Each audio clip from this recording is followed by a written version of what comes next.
يا ابني هو انا كل ما ادخل عليك الاقيك ماسك الزفت ده؟ سيبه يا ابني وانزل دور على شغل، انت بتخرج بقالك سنه. يا بابا هو في شغل في البلد دي اصلا؟ يا ابني البلد مليانه شغل، بس انت اللي مش بتدور. وبعدين ما بتزهقش من اللعب اللي انت بتلعبه ده كله؟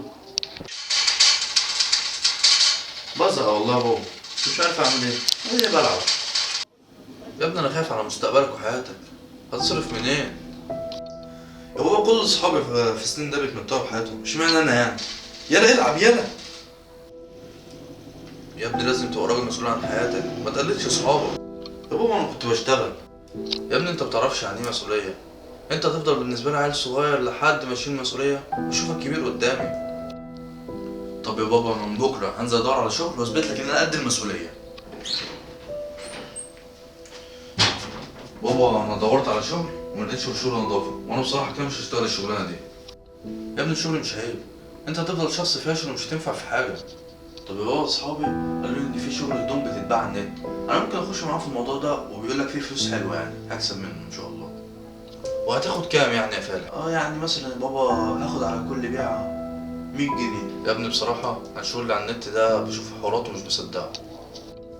هو كويس، بس هيبقى الموضوع فيه مشكله واحده بس، هبقى عايز مبلغ ابدا بيه.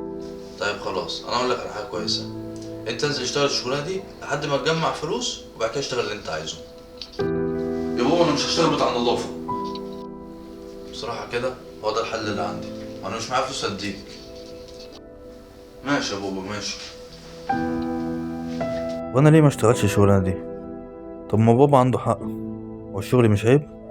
انا هشتغل بتاع نظافه لحد ما اجمع فلوس الهدوم، وهبدا البراند بتاعي.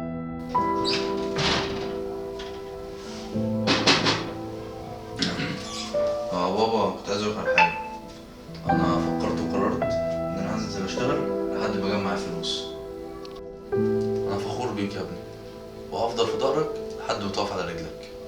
شكرا يا بابا. بابا انا النهارده جبت اول 100 جنيه من الشغل الحمد لله. مبروك يا ابني، انا عايزك تفضل شغال كده على طول عشان اعتمد عليك. هتشوف انا شاطر ازاي. الشغل مش عيب، بس العيب انك تقعد في البيت وما تشتغلش.